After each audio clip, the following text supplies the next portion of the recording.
Sejam bem-vindos. Canal Evangelho do Amor. Olá, Henrique, muito obrigado pela sua pergunta. Ela é uma pergunta que não é só sua, com certeza, mas de muita gente. E muita gente crente. E é por aqui que eu começo. O fato de nós sermos crentes no Senhor Jesus Cristo e sermos servos do Altíssimo não significa que aqui nesse mundo nós não estejamos sujeitos a passar pelas provações, dificuldades, tribulações e aflições que todas as pessoas passam. Na verdade, não são poucos aqueles servos de Deus que aqui nesse mundo experimentam um vale de lágrimas. A história bíblica, especialmente se você abrir lá no livro de Hebreus, capítulo 11, onde você tem a história dos heróis da fé, a história bíblica nos mostra que homens de Deus, dos quais o mundo não era considerado digno, eles passaram por aflições, passaram por provações, perseguições, moravam em grutas, não tinham casa, não tinham comida. Gente como João Batista, que foi o precursor do Messias, morreu numa cadeia onde ele foi decapitado. Estevão, aquele servo de Deus que foi mártir por conta da sua fidelidade, ele morre apedrejado. O apóstolo Paulo, grande homem de Deus, o maior missionário e teólogo da cristandade, morreu decapitado na Via Ápia, em Roma. E para não falar das dezenas e dezenas e milhares, centenas de milhares de exemplos de cristãos que através da história enfrentaram toda a sorte de tribulação, angústia, perseguição, fome, nudez, espada e quantos outros perigos e ameaças e dificuldades para a vida. Então, por isso que eu disse, não é bom você saber que essa sua pergunta é a pergunta de muita gente, porque Exato. O fato de nós sermos cristãos não nos dá imunidade para os sofrimentos aqui nesse mundo. Ou seja, num país como o Brasil, em que o desemprego se tornou uma realidade cruel e triste, essa realidade cruel e triste vai atingir também quem é crente. Não é só o descrente que vai perder o emprego, o crente também vai perder o emprego. Se tiver uma epidemia no Brasil, o crente também vai ficar doente. Se tiver catástrofes, como teve agora, né, nos Estados Unidos, o furacão Irma, né, que atingiu 65% das casas lá na região de Miami e tudo mais, com certeza lá naquela região havia crentes também, né, que perderam suas casas, perderam seus carros. Esse terremoto no México. Terremoto no México, mais recentemente, né, sem dúvida. Né, só a Igreja Presbiteriana no México tem 2 milhões de membros, né? Então. Com certeza teve gente crente lá que perdeu muita coisa. Então, a questão não é por que é que essas coisas acontecem com os crentes, porque com certeza elas acontecem, não é? Faz parte de nós estarmos ainda nesse mundo marcado pelo pecado, debaixo de todo esse sofrimento e do qual nós não temos imunidade. Mas a pergunta é como é que nós lidamos com isso, que é a pergunta do Henrique, não é? Como é que a gente lida com isso? Eu creio que, em primeiro lugar, eu deveria dizer, pensando mais especificamente no desemprego, que nós todos temos que aprender a dizer, como o apóstolo Paulo, lá no final da carta aos Filipenses: aprendi a viver contente em toda e qualquer situação. Sei passar fome e sei ter fartura. Em toda e qualquer situação, ele diz, eu estou satisfeito porque eu posso todas as coisas naquele que me fortalece. Ali ele está dizendo que com o fortalecimento que vem de Cristo Jesus, ele pode continuar a servir a Deus quando ele tem fartura e também quando ele tem necessidade. Pode enfrentar todas aquelas situações. Todas aquelas situações. Mas eu quero, Henrique, especialmente, me dedicar aqui a explicar Mateus capítulo 6, a partir do verso 25, que é uma parte do Sermão do Monte, em que Jesus está ensinando aos seus discípulos a combater a ansiedade e a ansiedade gerada exatamente pelo futuro, no que diz respeito ao que comer e o que beber e o que vestir, tá?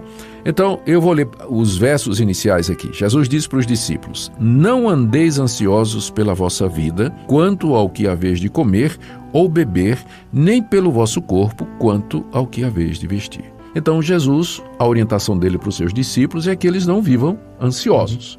A ansiedade aqui é a preocupação que gera angústia, em alguns casos até depressão. Eu não estou dizendo que toda depressão ela tem esse fundo espiritual, não é?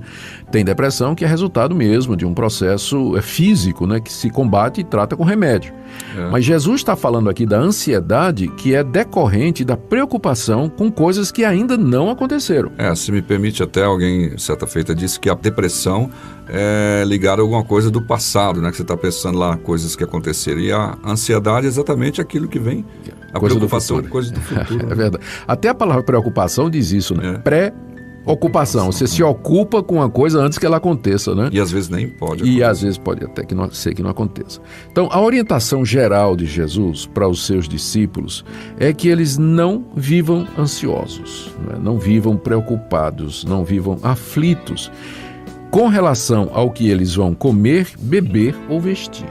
Perguntando assim, o que é que eu vou comer amanhã, o que é que eu vou comer depois de amanhã, o que é que eu vou beber, o que é que eu vou vestir. Não é que a gente não deva fazer provisão e tomar providências para que a gente tenha. Não é? Então não é pecado, por exemplo, você ter uma poupança, você fazer um investimento, trabalhar, não é? Prover para os seus filhos. Então, o que Jesus está proibindo é que você viva ansioso com relação ao futuro. Bom que você usou a palavra, Jesus está proibindo aí, né? Está proibindo, é proibido. Tanto é que viver ansioso com relação ao futuro, a gente pode dizer que é pecado, né? É pecado mesmo. Agora, Jesus dá vários argumentos aqui, como ele sempre costumava fazer, pelos quais a gente não deveria andar ansiosos. Olha o primeiro argumento, Natsan, ainda aqui no verso 25. Ele diz assim, não é a vida mais do que o alimento e o corpo mais do que as vestes?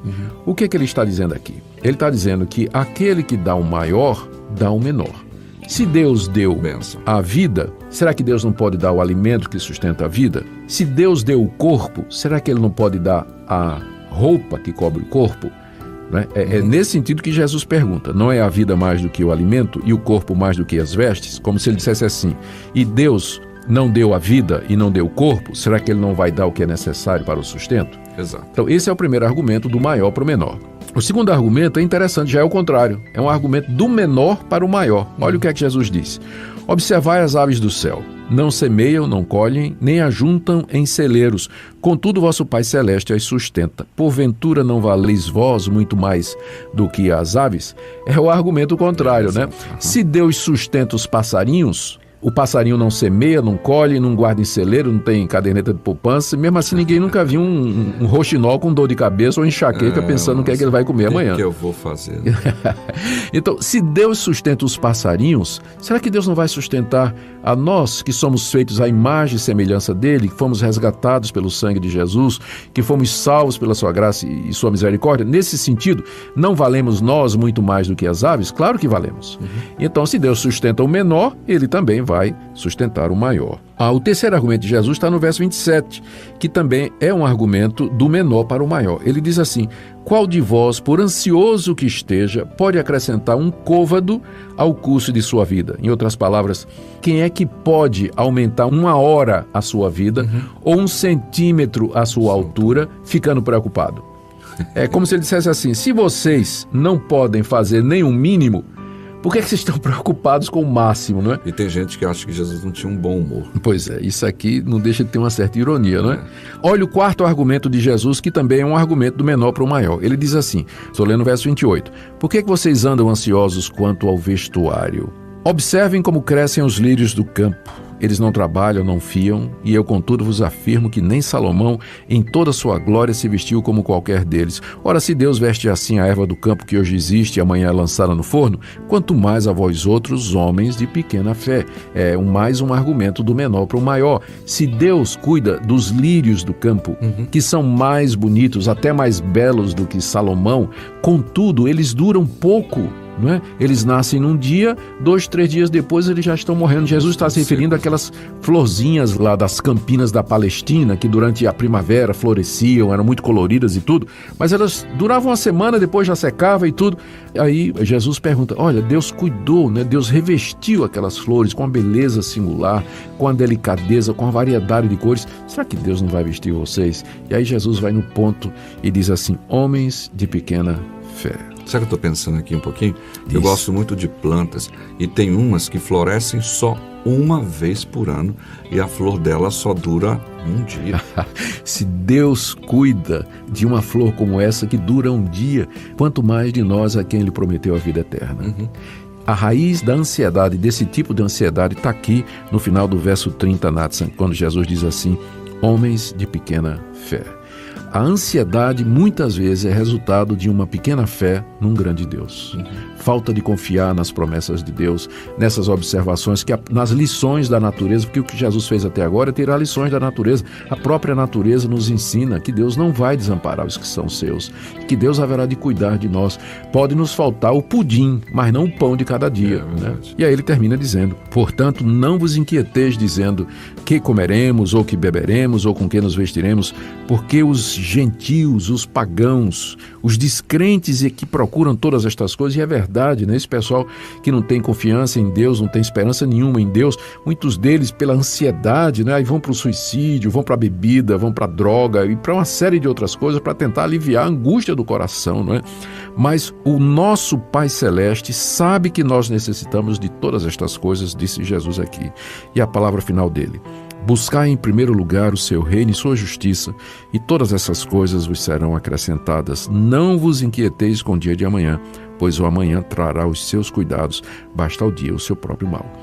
Em resumo, Henrique, a Bíblia nos ensina a confiar na providência de Deus, de que Deus não vai abandonar os que são seus e que Ele haverá de suprir, como Ele supre os passarinhos, supre os lírios do campo, da mesma forma como Ele cuida de nos dar as coisas pequenas da vida, Ele não haverá de falhar em nos dar aquilo que é necessário para que nós possamos servi-lo e viver aqui nesse mundo, ok? Deus o abençoe, entrega teu caminho ao Senhor, confia nele e Ele tudo fará.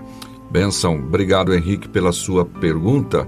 Eu me lembro de um comentarista, Charles Swindoll, se não me engano. Ele disse assim: a ansiedade é um pecado tão grave quanto o roubo.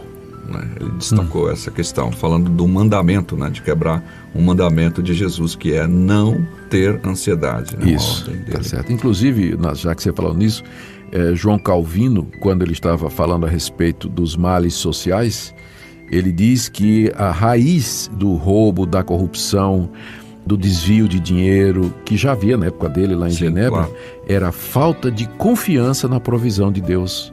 Exatamente porque as pessoas não confiavam que Deus haveria de suprir, é que elas queriam tomar em suas mãos essas coisas. E esquecendo de Deus, elas usavam de todos os meios lícitos e ilícitos para poder se garantir no futuro. Que Deus nos livre dessa ansiedade, em nome de Jesus. Amém. Até o próximo programa. Obrigado, Henrique. Obrigado a todos. Que esse programa sirva para ajudá-los na caminhada da fé e na vida diária. Convido você a ser membro do nosso canal. Com sua ajuda, poderemos continuar a divulgar a palavra de Deus para que mais e mais pessoas sejam alcançadas em todo o mundo. Parte do valor é destinado a causas sociais de ajuda a quem realmente precisa. Faça parte dessa família e tenha certeza que Deus vai te recompensar em todas as áreas da sua vida. Contamos com sua ajuda. Que a paz seja contigo. Deus te abençoe. Inscreva para receber mensagens da palavra de Deus para seu coração. Compartilhe essa mensagem para mais vidas serem alcançadas. Que você tenha um dia repleto de paz e de bênçãos vindas da parte de Deus.